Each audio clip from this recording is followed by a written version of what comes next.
नमस्कार विद्यार्थी मित्रांनो, SYBA पेपर आहे.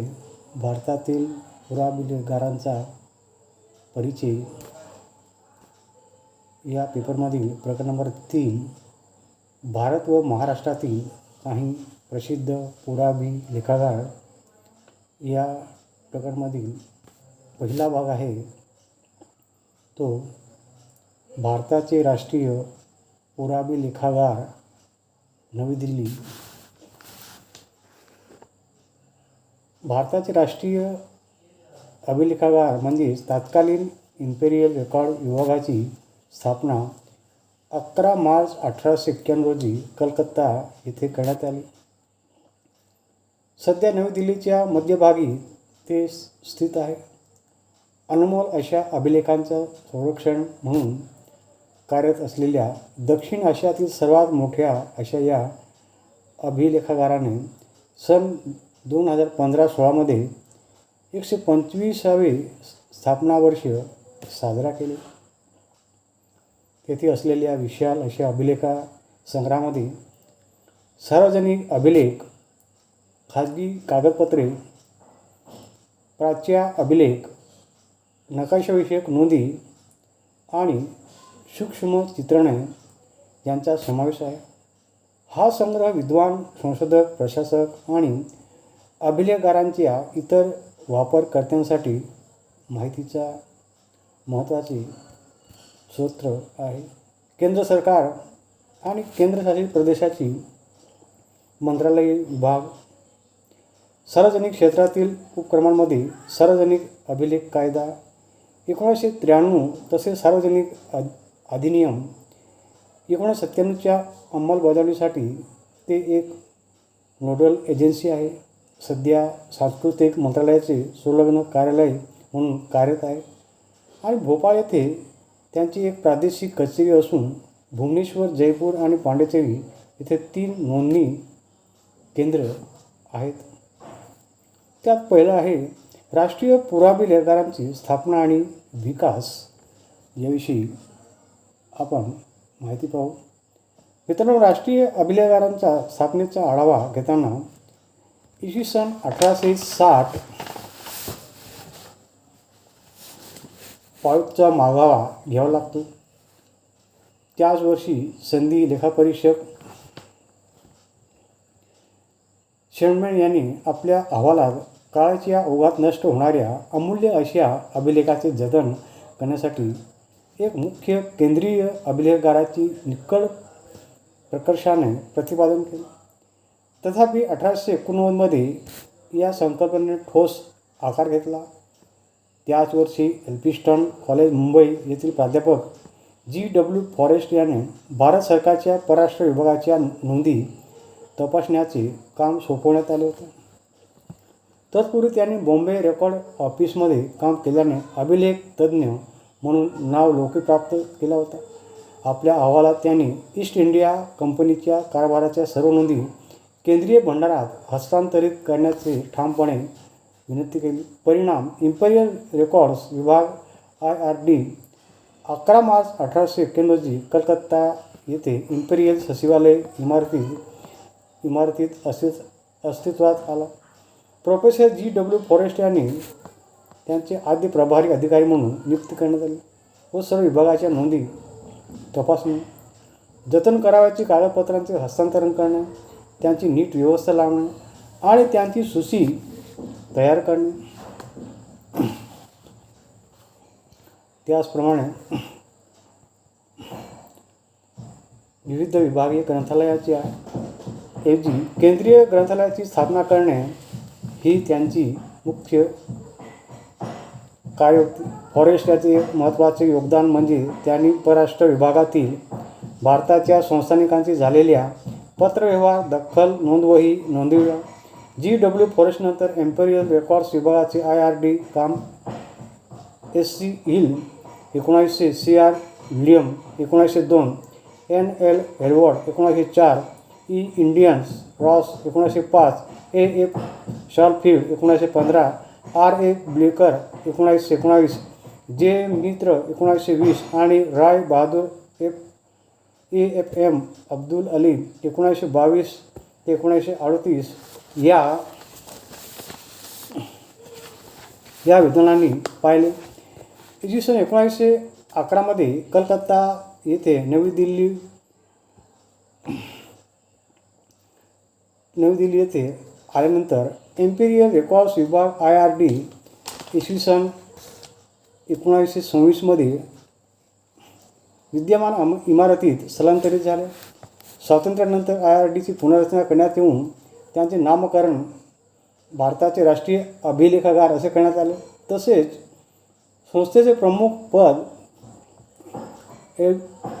कीपर ऑफ रेकॉर्ड्स FG अभिलेख संचालक असे केले गेले. नवनियुक्त संचालक म्हणून DSN Sen doctor SN Sen यांनी इसवी सन 1949 पर्यंत कारभार सांभाळला. भारतीय राष्ट्रीय अभिलेखागाराचा एक नवा आयाम प्राप्त करून दिला. इसवी सन 1939 पहिल्यांदाच अभिलेख वास्तविक संशोधनासाठी खुले करण्यात आले. तर इसवी सन 1947 इसवी सन 1902 पूर्वी कागदपत्रे संदर्भासाठी उपलब्ध करून देण्यात आली. त्यासाठी हस्तलिखित कागदपत्रे छापणे व संदर्भ ग्रंथांचे प्रकाशन करणे हे 2 उपक्रम सुरू करण्यात आले. संरक्षण व जतन या संबंधीच्या समस्याविषयी संशोधन करण्यासाठी 1940 डॉक्टर सेन यांच्या दूरदर्शकाचे प्रतीक असलेल्या संरक्षण व जतन संशोधन प्रयोगशाळाची स्थापना करण्यात आली. 1941 अभिलेखाचे संरक्षण व निगा यासाठी प्रशिक्षण देण्यात सुरुवात झाली.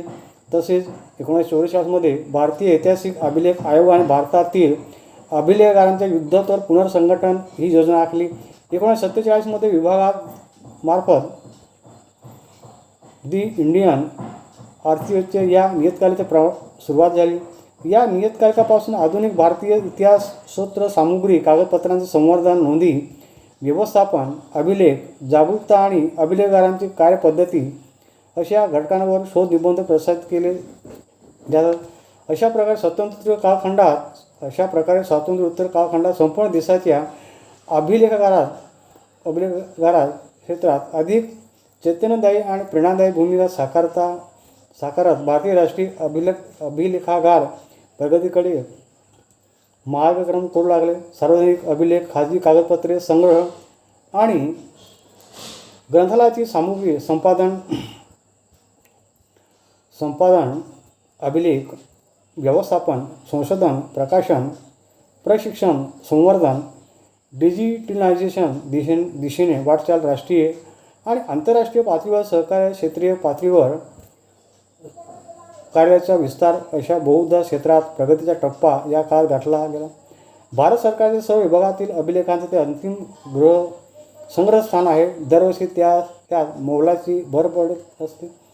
भारताच्या इतिहास संशोधक अभ्यासासाठी ते एक अनमोल खजिना ठरतो. राष्ट्रीय अभिलेखागाराची ध्येय आणि उद्दिष्टे आपल्या लिखित सांस्कृतिक वारसाबद्दल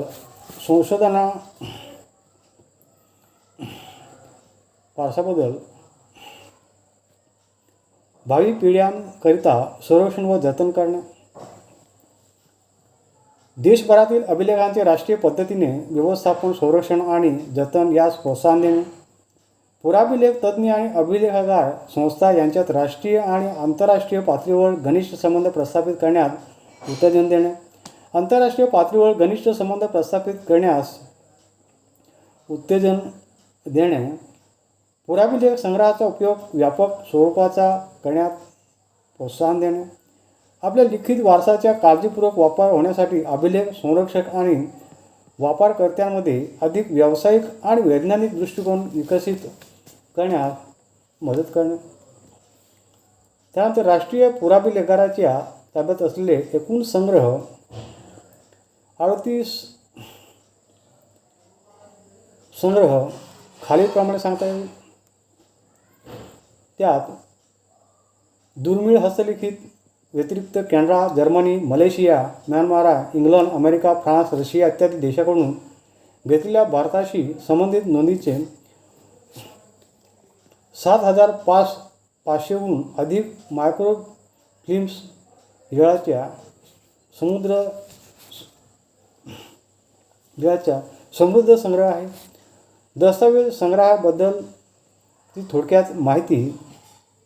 राष्ट्रीय अभिलेखागारामध्ये अभिलेख ठेवण्याची जागा ही 40 किलोमीटर रेषीय क्षेत्रामध्ये आहे. इसवी सन 1748 पासून अभिलेख नियमित मालिकेत आणि तत्पूर्वीच्या कालावधीत अभिलेख विखुरलेल्या स्वरूपातील आहेत. हे अभिलेख इंग्रजी, अरबी, हिंदी, पार्शियन, संस्कृत, मोडी, उर्दू इत्यादी भाषेत लिखित आहे. कागदपत्रावरील नोंदीवरील अभिलेखागारात ताडपत्रे, बर्चे, झाडाची साल इत्यादीवरील नोंदीही आहेत. सर्व अभिलेख मुख्यतः प्रकारात विभागले आहेत. सार्वजनिक अभिलेख, प्राच्य अभिलेख, नकाशे, हस्तलिखित अभिलेख, खाजगी कागदपत्रे. हे अभिलेख उत्तर मुघल काळ, ईस्ट इंडिया कंपनी आणि ब्रिटिश राजवटीच्या कारभारात तसेच भारतातील स्वातंत्र्य चळवळीच्या वेळीची कागदपत्रे या ठिकाणी आहेत. त्याचप्रमाणे भारतीय सामाजिक, राजकीय, आर्थिक आणि सांस्कृतिक जीवनावर देखील ते मौल्यवान प्रकाश टाकतात. त्यानंतर संरक्षण व जतन संशोधन शाळा प्रयोगशाळा 1940 संरक्षण जतन संशोधन प्रयोगशाळा स्थापन करण्यात आली. स्थापनेपासून स्वदेशी तंत्र विकसित करून अभिलेखांचे संरक्षण व जतनासाठी उपयुक्त अशा सर्व साहित्यांच्या भौतिक व रासायनिक गुणधर्माची गुणवत्ता तपासणी करणे यासारख्या संशोधन विकास कार्यात ही प्रयोगशाळा गुंतलेली आहे. प्रयोगशाळा ही कागदांचा दर्जा तपासण्यासाठीच अत्याधुनिक यंत्राने सुसज्ज आहे. त्यानंतर पुराभिलेख कक्ष. अभिलेखाची भौतिक सुरक्षा ही अभिलेख हाताळणे, आग, पूर व इतर नैसर्गिक आपत्ती इत्यादीपासून त्यांचे संरक्षण करणे तसेच अभिलेख जतन करण्याची स्थिती यावर अवलंबून असते. राष्ट्रीय अभिलेखागाराचे मुख्य व जोड इमारत यामध्ये अभिलेख संग्रहित करून ठेवले आहेत. सदर अभिलेख कक्षात विविध प्रकारचे अभिलेख, कागदपत्रे, नकाशे अशा नानाविध प्रकारचे संग्रह आहे. त्यांचे संरक्षण व जतन करण्याच्या दृष्टीने योग्य तापमान आणि सापेक्ष आर्द्रता अहोरात्र राखण्यासाठी वातानुकूल वातावरणाची दक्षता घेतली जाते. फाईल, पुस्तके, खंड, दुर्मिळ हस्तलिखित नकाशे आणि तहनामे अशा स्वरूपात असलेले कागदपत्रे ही पोलादी, मांडण्या, पुठ्ठा, बॉक्स, प्लायवूड इत्यादीमध्ये अभिलेखगाराच्या मानकानुसार संग्रहित केले जातात. अग्निरोधक आणि अग्निशामक प्रणाली सुविधेने सदर कक्ष सुसज्ज आहे. त्यानंतर डिजिटल राष्ट्रीय अभिलेखागार. आजच्या डिजिटलमध्ये किंवा डिजिटल युगात राष्ट्रीय अभिलेखागारातसुद्धा अपवाद नाही. काळाबरोबर आपले टाकण्यासाठी विभागाने अभिलेख पटल हे इसवी सन 2015 सुरू केले. तसंच नेताजी सुभाषचंद्र बोस यांच्या फाईल्स डिजिटल करून व त्या माहितीच्या महाजालात उपलब्ध करून दिले आहेत. डिजिटल या सॉफ्टवेअरचा उपयोग करून या अभिलेखागाराने आपले डिजिटल भंडारा विकसित केले आहे. त्याबाबतची माहिती प्रकरण नंबर 2 मध्ये डिजिटल अभिलेखागार या घटकात आलेले आहे. प्रकाशन विभाग. भारताच्या इतिहासाबद्दल माहिती देणारे राष्ट्रीय अभिलेखागारांचे काही महत्त्वाचे प्रकाशन आहे. लंडन येथील ईस्ट इंडिया कंपनीचे संचालक व कलकत्ता येथील फोर्ट विल्यम मंडळ यांच्यात इसवी सन 1748 ते 1800 दरम्यानचे पत्रव्यवहार. 21 खंड प्रकाशित आहे. भारत सरकारचे शैक्षणिक धोरणाविषयक 6 खंड आहेत. गव्हर्नर हेस्टिंग, खाजगी दूत मेजर जेम्स ब्राउनी व शाह आलम दुसऱ्यावरचा दरबार यांच्यात इसवी सन 1782 ते 1785 दरम्यान झालेला पत्रव्यवहार मिळतो. परराष्ट्र तसेच गोपनीय विभागातील 1756 ते 1783 दरम्यानचे पत्रव्यवहार मिळतो.